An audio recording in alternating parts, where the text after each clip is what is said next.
الحمد لله رب العالمين والصلاة والسلام على رسوله الكريم وعلى آله وصحبه أجمعين وعلى من تبعهم بإحسان إلى يوم الدين. أما بعد وعن عبد الله بن مسعود رضي الله عنه قال: من سره أن يلقى الله تعالى غدا مسلما فليحافظ على هؤلاء الصلوات حيث ينادى بهن فإن الله شرع لنبيكم سنن الهدى وإنهن من سنن الهدى ولو أنكم صليتم في بيوتكم كما يصلي هذا المتخلف في بيته لتركتم سنة نبيكم ولو تركتم سنة نبيكم لضللتم ولقد رأيتنا وما يتخلف عنها إلا منافق معلوم النفاق ولقد كان الرجل يؤتى به يحادى بين رجلين حتى يقام في الصف. رواه مسلم. விண்ணிற்குரிய அல்லாஹ் அடியார்கள், நாம் தொடர்ச்சியாக ஜமாத்துடன் தொடக்கூடிய சிறப்புகளும் அதனுடைய முக்கியத்துவத்தை பற்றி நாம் பார்த்து கொண்டு வரோம். இன்று பார்க்கக்கூடிய ஹதீஸு முஸ்லிமில் வரக்கூடிய ஹதீஸு நபி ஸல்லல்லாஹு அப்துல்லா பின் மஸ்ஊத் ரலியல்லாஹு அவர்கள் அறிவிக்கின்றார்கள். அல்லாஹ்வை தூதர் ஸல்லல்லாஹு அலைஹி வஸல்லம் அவர்கள் கூறினார்கள், நாளை மறுமையில் அல்லாஹை முஸ்லிமாகவே இருந்து ஒருவன் சந்திக்க விரும்பினால் பாங்கு கூறி அழைக்கப்பட்டதும் 5 நேர தொழுகையை பேணட்டும். நிச்சயமாக அல்லாஹ் உங்களின் நபி அவர்களுக்கு நேரான வழிமுறைகளை கடமையாக்கியுள்ளான். நிச்சயமாக இவைகளும் நேரான வழிமுறைகளில் உள்ளவைகள்தான்.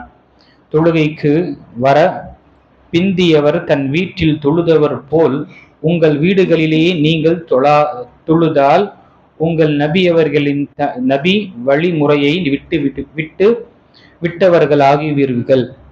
உங்கள் நபி அவர்களின் வழிமுறையை நீங்கள் விட்டுவிட்டால் நீங்கள் வழி தவறக்கூடியவர்களாக ஆகிவிடுவீர்கள் என்று நபி ஸல்லல்லாஹு அலைஹி வஸல்லம் கூறினார்கள். நயவஞ்சகத்தனம் தெளிவாக அறியப்பட்ட நயவஞ்சகரை தவிர வேறு எவரும் தொழுகைக்கு வராமல் இருந்ததில்லை. எங்கள் காலத்தில் நடக்க இயலாத நிலையில் இருப்பவர் கூட 2 மனிதர்களின் தோள்களை பிடித்தவராக கொண்டு வரப்பட்டு வரிசையில் நிறுத்தப்படுவார் என்ற நிலை இருந்தது. இந்த ஹதீஸ் முஸ்லிம் வரக்கூடிய ஹதீஸ். இப்போ இங்க நபி ஸல்லல்லாஹு இந்த சஹாபி தங்களுடைய காலத்தில் இருக்கக்கூடிய விஷயத்தை தெரியப்படுத்துறாங்க. இந்த ஹதீஸ்ல நபி ஸல்லல்லாஹு அலைஹி முதல் விஷயத்தில் கூறினார்கள், மறுமை நாளில் அல்லாஹ்விடம் உண்மையாகவே ஒரு முஸ்லீமாக தன்னை அல்லாஹு தஆலா மீது ஈமான் கொண்ட ஒரு நிலையில் மனிதன் சந்திக்க விரும்புகின்றான் என்றால், முஸ்லீமாக அல்லாஹ்வை சந்திக்க விரும்பக்கூடியவர்கள் அவர் இந்த தொழுகைகளை அவர்கள் பேணி காக்கட்டும், இந்த தொழுகையை அவர்கள் பேணட்டும் என்று நபி ஸல்லல்லாஹு அலைஹி வஸல்லம் வலியுறுத்திவிட்டு, எப்படி பாங்கு கூறி அழைக்கப்பட்டதும் 5 நேர தொழுகைக்கு அவர் தொழுகையை பேணட்டும் என்று கூறினார். இப்போ மறுமை நாளில் அல்லாஹ்வை சந்திப்பது என்பது நாம் நம்பிக்கை கொள்கின்றோம். என நம்முடைய நம்பிக்கையில் ஒன்று என்ன, மறுமை என்று ஒன்று இருக்கின்றது.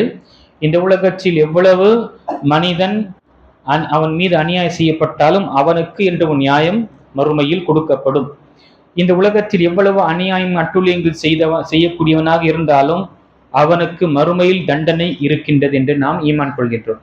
அதே போல இந்த உலகத்தில் நாம் சின்ன சின்ன அமல்களையும் செய்யும் பொழுது அதற்குரிய சிறந்த கூலி அல்லாஹ்விடம் நாம் பெறுவோம் என்று நம்பிக்கை கொள்ளக்கூடியவர்களாக இருக்கின்றோம். தவறு செய்தோம் என்றால் அதற்கு அல்லாஹு தஆலா குற்றம் பிடிப்பான், அதற்கு தண்டனை அவன் நாடினால் மன்னிப்பான், அல்லது அவன் தண்டிக்கக்கூடிய ஆற்றல் மிக்கவன் என்று நாம் நம்பிக்கை கொள்ளும் பொழுது, இப்படிப்பட்ட ஒரு நம்பிக்கையாளர் என்ன செய்யட்டும், மறுமையில் அல்லாஹை சந்திக்கக்கூடிய நம்பிக்கை இருக்கா? அப்போ நீ உன்னுடைய தொழுகையினை பேணி காத்துக்கொள். அப்போ இது பெரிய ஒரு விஷயம்.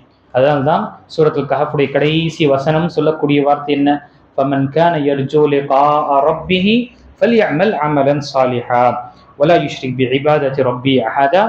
நாளை அல்லாஹை சந்திக்கக்கூடிய ஆதரவு வைக்கக்கூடிய ஒவ்வொருவரும் அவர் மறுமையை பற்றி ஈமான் கொள்ளக்கூடியவர் என்ன செய்யட்டும், நன்மையான அமல்கள் செய்யட்டும். அந்த அமல்களில் அந்த வணக்க வழிபாட்டில் அல்லாஹுக்கு யாரையும் இணை கற்பிக்காத நிலையில் அவள் செய்யட்டும் என்று வசனம் நமக்கு குறிப்பிருக்கின்றது. அப்போ இங்கு தொழுகையை பேணக்கூடிய விஷயம் எவ்வளவு முக்கியத்துவமானது, குறிப்பாக ஜமாத்துடன் வந்து கலந்து கொள்வது. இதுவும் என்ன, சுனனுல் ஹுதாவில் ஒன்று, நபி ஸல்லல்லாஹு அலைஹி வஸல்லம் கொடுக்கப்பட்ட வழிமுறைகள் ஒன்று என்ன, தொழுகையை ஜமாத்துடன் வந்து கலந்து தொழுவது என்பதுதான். அதனால்தான் நபி ஸல்லல்லாஹு அலைஹி வஸல்லம் இந்த சஹாபி என்ன கூறுகின்றார்கள், இது ரொம்ப முக்கியமானதாக இருக்கு. நம்ம ஷஹாதத்தைனுக்கு பிறகு அஷ்ஹது இலாஹ இல்லல்லாஹ் வ அஷ்ஹது அன்ன முஹம்மது ரசூலுல்லாஹ் என்ற இந்த கெலிமாவை முழங்கிய பிறகு முதல் கடமையாக அல்லாஹ் நம் மீது கடமையாக்கிய தொழுகை தான். அது மிகப்பெரிய ஒரு தூணாக இருக்கின்றது. இஸ்லாத்துடைய மிகப்பெரிய ஒரு அடிப்படையும் தூணாகும். அந்த தொழுகையை நீங்கள் ஜமாத்துடன் தொழுவதற்காக இந்த மார்க்கம் நமக்கு வலியுறுத்தி இருக்கின்றது. வாலிப வயது அடைந்த ஆண்களுக்கு பள்ளிவாசல் வந்து தொழுவது மிக மிக அவசியமானது. இது வெறும் திரும்பவும் நான் பதிவு செய்கின்றேன், ஐவேள தொழுகைக்காக மட்டுமே பள்ளிவாசல் கட்டப்படுவது கிடையாது. மாறாக இந்த சமுதாயத்தை ஒற்றுமையாக வைப்பதற்கு ஒரே காரணம்தான் அது பள்ளிவாசல். இல்லை என்றால் இந்த ஹதீஸ் சொன்னப்பட்டது போல வீட்டில் தொழுவதை ஒரு மனிதன் வீட்டில் தொழுது கொண்டிருக்கின்றான் என்றால் அதே போல நீங்களும் தொழுகிறீர்கள் என்றால் நீங்கள் அல்லாஹ் அக்பர், நீங்கள் நபிமார்களுடைய வழிமுறையை விட்டு விடுவீர்கள். நபிமார்களுடைய வழிமுறைகளை நீங்கள் விட்டு விட்டீர்கள் என்றால் நீங்கள் வழி தவறக்கூடியவர்களாக ஆவீர்கள். யோசிச்சு பாருங்க, ஒவ்வொருவரும் நாம் நம்முடைய வீட்டிலே தொழுது விட்டோம் என்றால் என்ன நிலை இருக்கும்? நாளை நமக்கு ஏதாவது ஒரு சிரமமோ அல்லது இந்த சமுதாயத்தில் இந்த மார்க்கத்திற்கு ஏதாவது ஒரு விஷயம் என்றால் பாதுகாக்கக்கூடிய விஷயத்தையும் சரி, அரவணைக்கக்கூடிய விஷயங்களாக இருக்கட்டும், ஒருவருக்கு உதவி செய்யக்கூடிய விஷயங்களாக இருக்கட்டும், எல்லாமே என்ன நாம இழந்தக்கூடிய ஒரு அனாதைகள் போல, ஒரு பேருக்கு முஸ்லிமாக இருந்து அனாதைகள் போல வாழக்கூடிய நிலை, அதை விட மோசமான நிலை. மூத்தானா கூட எழுதிவிட்டு கபர்ல அடக்கம் செய்யக்கூடிய நிலையும் ஏற்படாது.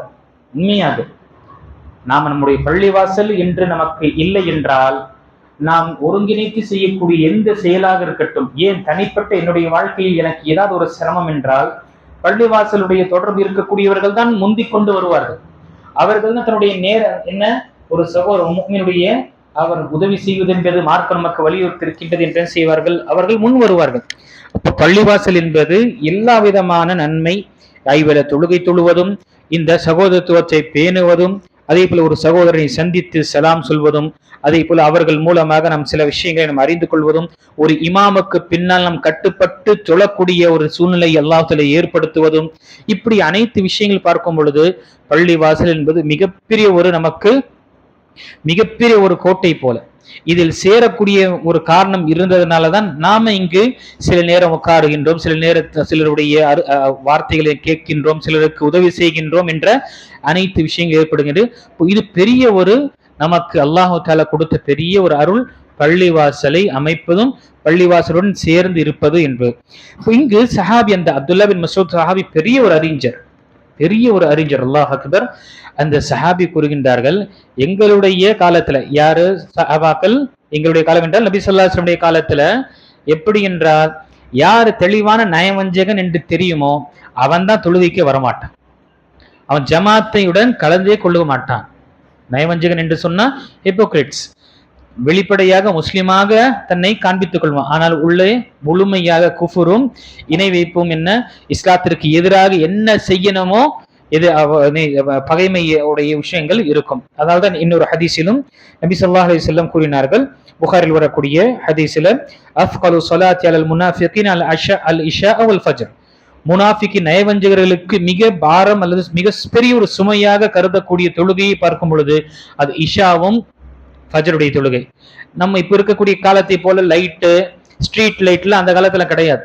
யோசிச்சு பாருங்க எப்படி நிலை இருக்கும். ஒரு காட்டுல ஒரு பள்ளிவாசலுக்கு வீட்டுல இருந்து வரணும்னா எந்த நிலை இருக்கும். அப்படிப்பட்ட சூழ்நிலையிலும் என்ன சஹாபாக்கள் வருவார்கள். அப்படிப்பட்ட சூழ்நிலையும் என்ன அந்த தொழுகைக்கு வந்து பள்ளிவாசலுக்கு ஆஜர் அட்டெண்டன்ஸ் கொடுப்பதற்காக வருவார்கள். எந்த அளவு ஒருவர் நோய்வாய்ப்பட்டிருந்தாலும் என்ன சொல்லப்படுகின்றது, அல்லாஹ் அக்பர், ஒரு நபர் நடக்க இயலாத நிலையில் இருப்பவர் கூட 2 மனிதர்களின் தோள்களை பிடித்தவராக கொண்டு வரப்பட்டு வரிசையில் நிறுத்தப்படுவார். யோசிச்சு பாருங்க, அல்லாஹ் அக்பர். நமக்கு அல்லாஹு தஆலா அல்ஹம்துலில்லாஹ் அந்த நிலை சூழ்நிலை தள்ளல. நமக்கு அல்லாஹு தஆலா உடல் ஆரோக்கியத்தோடு கொடுத்திருக்கிறான், காதுல கேட்கிறோம் அதானுடைய சப்தத்தை, ஆனா நாம அதை ஏற்றுக்கொள்வது கிடையாது. அந்த சமுதாயம் அவர்களுடைய தொடர்பு பள்ளிவாசலில் இருந்ததுனாலதான் அவர்கள் ஒற்றுமையாக ஒருங்கிணைத்து இருந்தார்கள். அல்லாஹு தஆலா அவர்களுக்கு ஆட்சி அதிகாரத்தை கொடுத்தான், கண்ணியத்தை கொடுத்தான். எதுவரை நாம அந்த சஹாபாக்களுடைய வாழ்க்கை எப்படி வாழ்ந்தார்களோ அதன் பிரகாரம் நாம் வாழ மாட்டோமோ நமக்கு கண்ணியம் என்பதே கிடையாது. நான் பார்க்கின்றோமா இல்லையா? அந்த காலத்திற்கு ஒப்பிட்டு இந்த காலத்தில் பார்க்கும் பொழுது கோடிக்கணக்கான முஸ்லிம்கள் இருக்கின்றார். ஆனால் என்ன நடக்கின்றது நாம் அறிந்து கொண்டு இருக்கும். அங்கு சிறு சிறு கூட்டமாக தான் இருந்தது. ஆனால் அல்லாஹு தஆலா அவர்களை கொண்டு, அந்த கூட்டத்தை கொண்டு பெரிய ஒரு வேலையை வாங்கினான். மார்க்கத்தை எல்லா தரப்பிலும் எல்லா நாடுகளுக்கும் கொண்டு செல்லக்கூடிய ஒரு விஷயத்தை ஏற்படுத்தி ஆட்சி அதிகாரம் செய்யக்கூடிய அந்தஸ்து அல்லாஹு தஆலா கொடுத்து, அவர்கள் அதற்காக போராடவில்லை.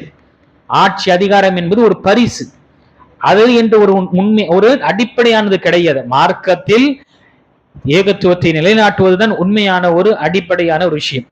ஒரு மனிதனுடைய வாழ்க்கையிலே தொழுகையுடைய விஷயம் பேணுதலும் அவன் தன்னுடைய சமூகத்துடன் சேர்ந்து வாழக்கூடிய விஷயம் தான் இங்கு முக்கியத்துவம். அதற்கு அல்லாஹ் தஆலா அந்த கண்ணியத்தை கொடுத்தான். அவர்கள் சுப்ஹானல்லாஹ் இன்னும் கூட என்ன, முஸ்லிம் அல்லாதவர்களும் அவருடைய ஆட்சி தேவை என்று சொல்லக்கூடிய அளவுக்கு அவர்கள் நீதமாகவும் நேர்மையாகவும் உண்மையாகவும் அவர்கள் ஆட்சேபித்தார்கள் என்றால் இதெல்லாம் என்ன காரணம்? அவர்கள் சேர்ந்த அந்த பள்ளிவாசல் மஸ்ஜிது நபவியில் சேர்ந்த ஒரே ஒரு காரணம் தான். அங்குதான் அவர்கள் பதப்படுத்தப்பட்டு சீரமைக்கப்பட்டு சுப்ஹானல்லாஹ் மிகப்பெரிய ஒரு செம்மையாக்கப்பட்ட ஒரு சமுதாயமாக ஆனார்கள். இப்போ இந்த சமுதாயத்திற்கும் கண்ணியத்துக்குரிய எல்லாருங்க, எதுவரை பள்ளியுடைய தொடர்பு நமக்கு இருக்காதோ இதை அல்லாஹ் பாதுகாக்க வேண்டும். இது ஒரு ஒரு ஒரு சிரமத்துடன் நான் தெரியப்படுத்துகின்றேன். நம்முடைய நிலை இருக்கக்கூடியது போலதான், இஷ்டம் இருந்தால் நான் வருவதும் இல்லை என்றால் அப்படியே இருந்து கொள்வது அல்லது தொழுகையை விடுவது என்று இருந்தால், இதை விட ஒரு மோசமான ஒரு காலம் வருவதற்காக காத்து கொண்டிருக்கின்றோம் என்றுதான் அர்த்தம். இந்த சமுதாயம் நமக்கு ஒரே ஒரு தீர்வு அல்லாஹ் தஆலா இதை கொண்டு, இந்த பள்ளி வாசலையும் இந்த அல்லாஹுடைய இல்லத்தை கொண்டு நம்மை அல்லாஹ் தஆலா ஒருங்கிணைக்கின்றான் என்றால் அந்த விஷயத்தை நாம் நினைவு கொள்ள வேண்டும். ஆக தொழுகையுடைய விஷயங்களை நாம மிகவும் ஒரு இந்த விஷயத்தில் நாம ஏற்றுக்கொள்ள வேண்டும். கடைசியாக ஹதீஸு, இந்த ஹதீஸு கொண்டு இந்த தலைப்பு முடியும். அபுதாபில் வரக்கூடிய ஹசன் தரத்தில் இருக்கக்கூடிய, ஏற்றுக்கொள்ளப்படக்கூடிய தரத்தில் இருக்கக்கூடிய ஹதீஸு, ஒரு நபி ஸல்லல்லாஹு அலைஹி வஸல்லம் அவர்கள் கூறினார்கள், ஒரு கிராமத்திலோ ஒரு காட்டிலோ 3 முஸ்லிம் நபர்கள் இருந்து அவர்களுக்கிடையே தொழுகை பேணப்படவில்லையானால் அவர்களை ஷைத்தான் சூழ்ந்து கொள்ளாமல் இருப்பதில்லை. எனவே ஜமாத்தை பேணிக் கொள்ளுங்கள், ஏனெனில் பிரிந்து தூரமாக நிற்கும் ஆட்டை தான் ஓனாய் பிடித்து சாப்பிடும் என்று நபி ஸல்லல்லாஹு அலைஹி வஸல்லம் கூறினார்கள் என்று ஹதீஸு சஹீஹான ஹதீஸ்ல இருக்கு. இது அபுதாபில் வரக்கூடிய ஹதீஸு, அபு தர்தா ரலியல்லாஹு அன்ஹு அவர்கள் அறிவிக்கக்கூடிய ஹதீஸ். கண்ணியத்துக்குரிய அல்லாஹ்விடையார்களே, இந்த ஹதீஸ்கள் அனைத்துமே பார்க்கும் பொழுது பள்ளி வாசலுடன் வந்து தொழுவது என்பது ஒரு கடமையான விஷயம். இதை கொண்டுதான் நமக்கு ஒரு ஹைர் இருக்கு. அல்லாஹ் நம்மை படைத்தவன், நமக்கு தெரியும் நமக்கு என்னென்ன ஹைர் எங்கெல்லாம் வர வேண்டும், எங்கிருந்தெல்லாம் வரும் என்று அவனுக்கு தெரியும். அதனால்தான் நம்முடைய வாழ்க்கை ஒரு அம்சத்தை இந்த பள்ளிவாசலுடன் தொடர்பு வைத்துக் கொள்ள வேண்டும் என்று இந்த மார்க்கத்தை ஏற்றுக்கொண்டவர்களுக்கு அல்லாஹ் தஆலா அமைத்திருக்கக்கூடிய ஒரு சட்டமாக இருக்கின்றது. நம்முடைய தொடர்பு பள்ளிவாசலுடன் அதிகமாக நமக்கு இருக்க வேண்டும். அல்லாஹ் தஆலா சொல்லக்கூடியவனுக்கும் கேட்கக்கூடிய அனைவருக்கும் தொழுகையை ஜமாத்துடன் எங்கிருந்தாலும் ஜமாத்துடன் தொழக்கூடியவர்களாக அல்லாஹ் நம்மை ஆக்கியல்வானாக.